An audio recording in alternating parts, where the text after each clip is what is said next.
Hello traders, this course is going to be on gap setups. Remember the last time you heard Nifty or Sensex opening 100 points or below the previous day's close? Well, that is a gap. It usually scares people away, but for us, we're going to find opportunity in these setups. Now, these gap setups are for intraday use only. We primarily use the hourly charts. You may experiment with other time frames. Gap trading is always to be used in context of the current trend. And finally, it's to be used in conjunction with a full-fledged method like the Newton method or any other method that you may have. You see, setups by definition happen once in a while. They don't happen all the time. So these gap setups actually supercharge your already regular trading system. Now, since gaps are always used in context of the trend, let's review trend identification really quickly once again. You can find a more detailed explanation in the Intro to Technical Analysis course on tradeacademy.in. Higher swing lows like this chart is what an uptrend is made of. Participants buy on market pullbacks and push markets higher over time. What you need to remember is that higher swing lows create an uptrend. A downtrend is just the opposite. Lower swing highs create a downtrend. So participants are selling on every rally, pushing the markets lower. What you need to remember is that lower swing highs is what creates a downtrend. So not all gaps are tradable. We'll describe 3 setups in this course that you can use in all market phases. That's gap setups for uptrends, gap setups for downtrends, and for the sideways market. Let's begin with the first setup that is based on uptrends. This is the setup. It's very simple. First, we need an uptrend, then a gap up or a gap down. Lastly, the opening bar, since we're trading intraday hourly, the first bar of the day must close bearish, so it must be red. We will short sell as soon as we cross the low of that bar. So you put a sell order and wait for the markets to trigger that short sell order. And that is where the opportunity lies. The market usually falls after that. I'd also like to define what a gap is at this point.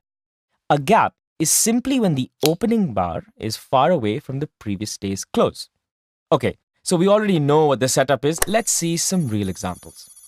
You will notice 3 things in this chart. 1, Axis Bank is in an uptrend. Second, the opening bar is a gap and the bar is red. Now what followed was a swift fall. Same thing in this chart. We got an uptrend, we got a gap, the opening bar of the gap is red, and then we fell. In this chart, it actually happened twice. And lastly, here as well. This is the setup. First, we need an uptrend followed by a gap, and then the opening bar of that gap has to be a red bar. That's a bearish bar. This is how we trade the setup. We place a short sell order at the low of the opening bar minus a filter. Now the stop loss will be the opening bar high, and the target is 2R. That's 2 times risk. Let's see those examples again. Here we have a gap up and a red bar. This is an uptrend because of the 2 higher swing lows, obviously. That is the definition of an uptrend. The first trade did not reach 2R, which is our target. The second trade, however, we shorted at 1262 and the stop loss was at 1274.6. So that's the high of the bar. That gives us our risk. The entry point minus the stop loss, in this case, is 12 points. Our target will be 12 points times 2, which is 24, which was achieved here. Same thing here as well. We have an uptrend. The opening bar is red. As soon as that red bar happens, you place a sell short order at the low of the bar with the stop loss at the high. As soon as that got triggered over here, you saw the markets completely plummeted. 21 points would be our risk times 2 over here, and that was achieved. The next trade also got us a decent profit.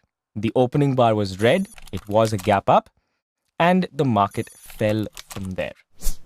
The last chart shows Axis Bank in an uptrend and a gap down. The opening bar is red here too. Now, as soon as this happens, you are to place a sell order at the low of the bar and short sell. This was triggered after about 1 to 3 hours, and our target was also achieved right at the end of the day, somewhere there. You'll also notice the previous day was also a short, but in this case, that trade did not work out. Also, one important point about money management. When you're calculating risk, don't simply subtract the entry point minus the stop loss to get risk. You will have to add overhead costs, just like any other business does. That's your brokerage and transactional costs, slippage, and filter. That will be your real risk, and you need to multiply that by 2 to get your target. Hope this setup was clear. It's simple and very effective. In the next lesson, we will deal with gap setups when in a downtrend. I'll see you then.